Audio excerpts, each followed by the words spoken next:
faster now. Next up is Vijay, Sampla.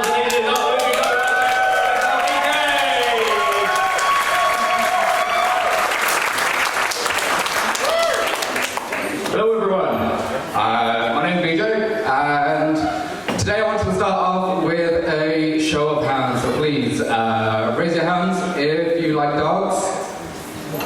Brilliant, brilliant, that is the majority. For the ones that didn't raise your hands, I'm sorry, for the next 5 minutes you're just going to have a shit time. Now, the reason I say that, the reason I ask, is because I'm going to be talking about how I got my dog.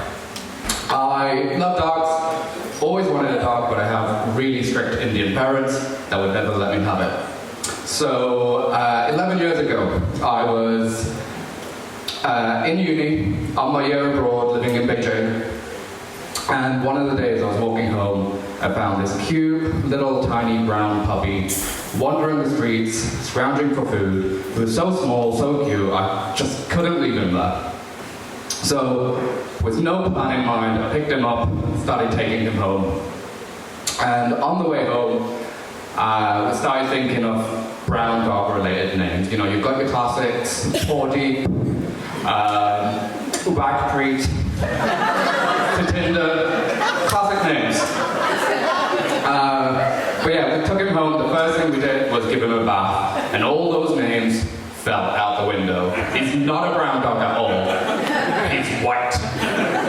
He's so white, he has privilege. He's so white, he comes with a perfect credit score. He's so white, he colonized my heart. Now, at that moment, seeing him fresh, clean, gleaming white, I thought, oh no, how am I going to tell my parents? I can't bring a white dog home. The shame that's going to bring on my family. But I persevered. I didn't let that stop me. I started researching. I looked at the UK government website, followed all the vaccination rules, but there's one big problem. You can't just simply fly your dog into England. That'll be too easy. You have to ship them via cargo. And you know, I was a student. I optimistically looked at my student finance and thought, that's just not going to cut it. And ain't no way my Indian parents are going to give me $3,000 to get this white dog home. So, didn't know what to do. I, for some reason, started calling all the airlines. I thought that would be helpful. Surprisingly, it was. I eventually called Aeroflot, the Russian airline. And I told my story once, twice. It wasn't until the 8th time that I spoke to the lady who knew exactly what to do. I told my story. It's like, I need to take this dog from China, bring him back to England somehow.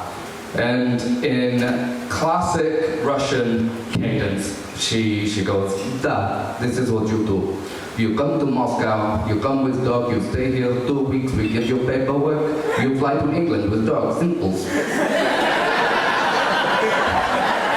I thought, that doesn't sound simple at all. No. What is this magical document that will let my privileged dog fly first class to England? No. Is there any other way? Da, you do what everybody else does. Fly to France and take the ferry over. I thought that sounds doable. So that is exactly what I did. I got myself a ticket, got my dog a ticket, and flew to Paris. We landed. I got one of those trolleys. I got 1 suitcase, 2 suitcases, and a dog on top, looking like I've just stepped out of Hogwarts. And that was it. Started heading towards the exit. Not a care in the world. And I got stopped by a French lady. And she's like, documents for the dog. I gave her the documents. She's like, this dog is from China? And at this point, we've been on the travel for 20 hours. I just said, yeah, what about it? She calls a guy over, he calls 15 guys over. Suddenly, there's so many people around me, they don't know what to do. They've never done this. They've never scanned a dog's microchip. They just let dogs through usually, apparently. But everything matched up, and we got through customs, took the ferry from Calais to England, and now he's still with me. 11 years later, very much a part of the family. He's lost his Chinese accent, and now he speaks like he's from Dublin. Thank you. Have a good night.